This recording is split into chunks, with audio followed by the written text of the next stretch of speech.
Hi everyone, it's me, Darlene. It is a Thursday night and it's kind of late. Let's see what time it is. Not too bad, almost midnight, and I'm not sleepy at all.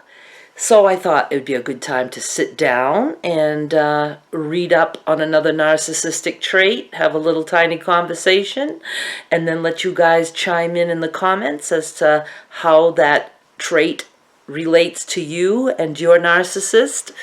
I am still feeling so good about this channel. It has helped me so much. And I know that some of you have been enlightened by the comments that you're leaving, that there's a light bulb moment for you thinking, aha, I understand now what is going on between me and that person. So it really can be life-changing when you find out that the person who has been making you feel like you're crazy all your life is a narcissist, but you do tend to go through a roller coaster of emotions. Mine was anger, and I was angry for probably been like 4 years, and I'm just coming out of that stage. So now it's more like I'm mourning the loss of someone. So, everybody I think takes it differently, and but we're all gonna survive it. So let's read up on the next trait, which is interpersonally exploitative, meaning takes advantage of others to achieve his or her own ends. And I'm just going to read what this says.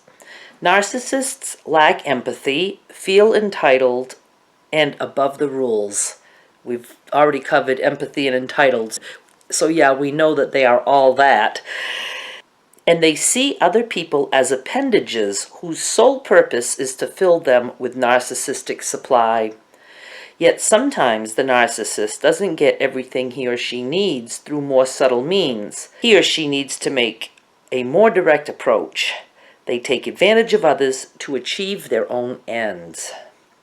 An exploitative relationship may take many forms, but it generally involves using others without regard for their own feelings and interests. The narcissist doesn't even think about what's best for others. He places no value on open, fair, and honest exchanges. He's too concerned with satiating his own hunger for whatever it is that he needs, be it physical, emotional, financial, whatever. For narcissists with some kind of power, such as religious figures, chief executives, politicians, and the like, this is like taking candy from a baby. For example, Mona fell under the spell of Matthew, her psychiatrist. The two became lovers after he shared details about his cold and distant wife and confided how lonely he was. It's not a very appropriate thing to do. Mona says, he pursued me, a client, to fill his need for love and adoration. I was a willing participant, yet I was so fragile at the time. Fear, obligation, and guilt hook family members into giving as much as they can, even when it's clearly against their best interest. Narcissists and people pleasers have a way of finding each other. I am a people pleaser. At least I was for a long, long time. Now I try to please no one. That's what I got out of the angry stage. The cycle only stops when the non-disordered partner accepts that things will only change when he or she becomes aware that this is a one-way relationship and that they will always be in the giving, not getting role. Fear, obligation, and guilt hook family members into giving as much as they can, even when it's clearly against their best interest. That fits me to a T. It really does. Fear. I've been made to fear everything, including my own brain, because I've just been taught that I'm so not able or capable of anything, pretty much. And that's what I was brought up to think. And just fear of what is out there for me. What if it's worse out there? That kind of fear. Obligation. I mean, it's it wasn't even a consideration for me. It's not that I even feel obligated. It was like there was no other choice. It's like that's just what I was going to do. So, yeah, I mean, it's certainly obligation, but it's funny that I never really looked at it like there was any other option. And guilt. Yep. I feel guilty about a lot of stuff too. And, you know, even now, if, you know, I'm 55 years old and I would feel guilty if I said, you know what, Ma, I'm going to go have my own life. I don't know. I don't know. So let's skip down to the last sentence here. The cycle only stops when the non-disordered partner accepts that things will only change when he or she becomes aware that this is a one-way relationship and that they will always be in the giving, not getting role. And I have come to realize that. I've actually realized that when I learned about narcissism like 4 years ago. Just the realization didn't help me because I had to go through the anger stage first. But it's helping me now because, you know, I'm finally coming to terms with the fact that, yes, this is not something that can be changed. I can't fix things. I'm never going to be on the receiving end of love or attention or validation or even just being heard from my mother, and pretty much not from my husband either. So there is something to be said for, you know, it's very easy for someone who has been raised by a narcissist to get into a relationship with someone who's a narcissist, or maybe just not that great, you know, with their personality.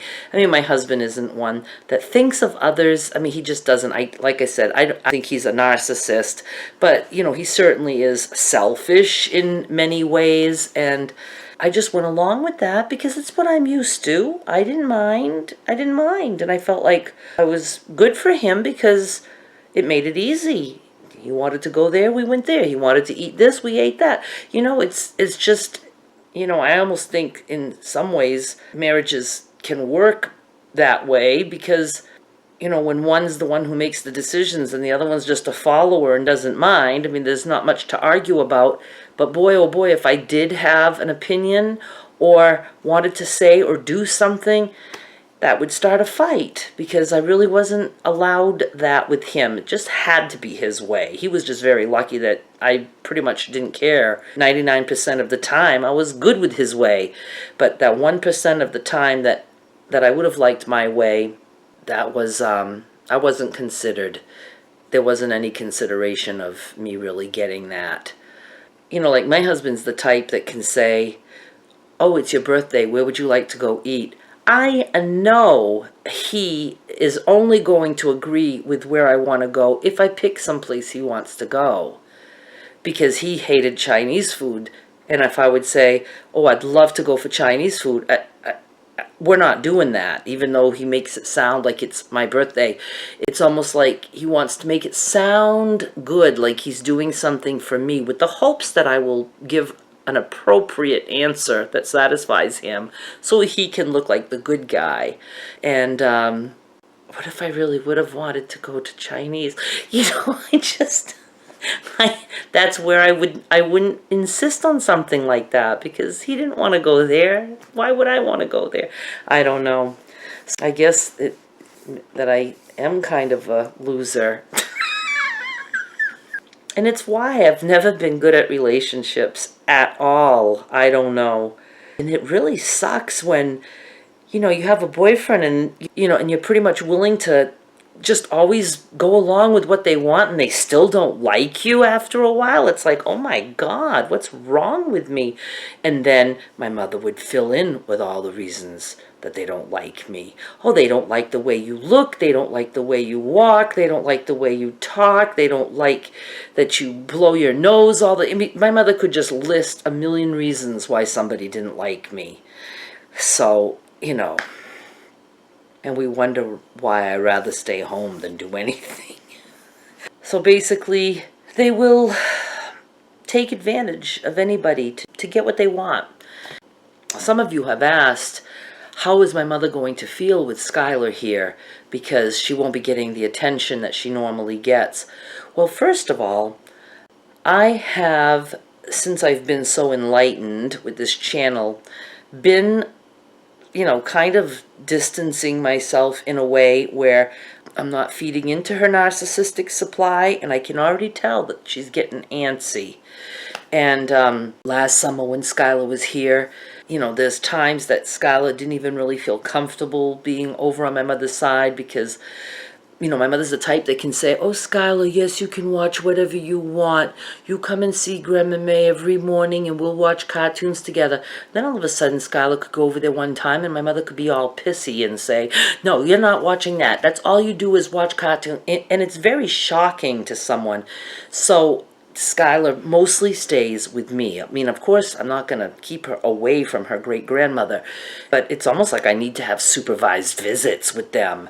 But anyway, so last year, Skylar stayed with me a lot, and we didn't do as much on my mother's side of the house, and my mother got sick and did at one point cause a scene and screamed bloody murder that she was dying. I'm dying. And as she's standing in her doorway screaming that, and it ended up I had to call an ambulance and, just had to have the day in the hospital, and my mother needed that attention, and I was in the middle of buying a car. I had to go pick up the car the next day. She just knew it was like a very busy time for me. I was all involved in that, so that was a real good time for her to all of a sudden need attention, because she was even going to disrupt not just my time with Skylar, but she was going to make it hard for me to even get my car. So things like that, and once she got back from the hospital that evening, it's like nothing ever happened, No.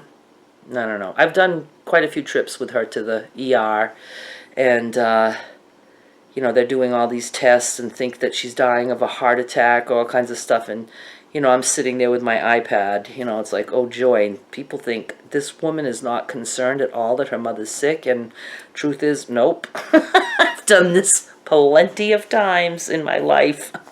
And one of these days, she won't be crying wolf. But, it's to the point where I'm so tired of being afraid every time I feel like, oh, this is the time and I have to take it seriously. And now I just tell myself, if it's the time, well, it's the time. She's the one who's teaching me to act like this. If you cry wolf for 50 years, and that time you need the person to really listen to you, and if they don't listen to you, that's not my fault. It's her fault. I'm not going to continue being dragged through that. It's a very emotional roller coaster with my mother, and I just want to kind of be like low-key and let's just let this time go, and whatever happens, happens. I just have to not take it like that anymore. I just don't want to suffer and worry and all that stuff. So I just hope that, I can have a nice relaxed time with Skylar here, and my mother's just going to have to get used to it, because I'm having her 5.5 weeks. Okay, that is it. I will talk to you guys later, and please leave comments, and we'll be back with more soon. Bye!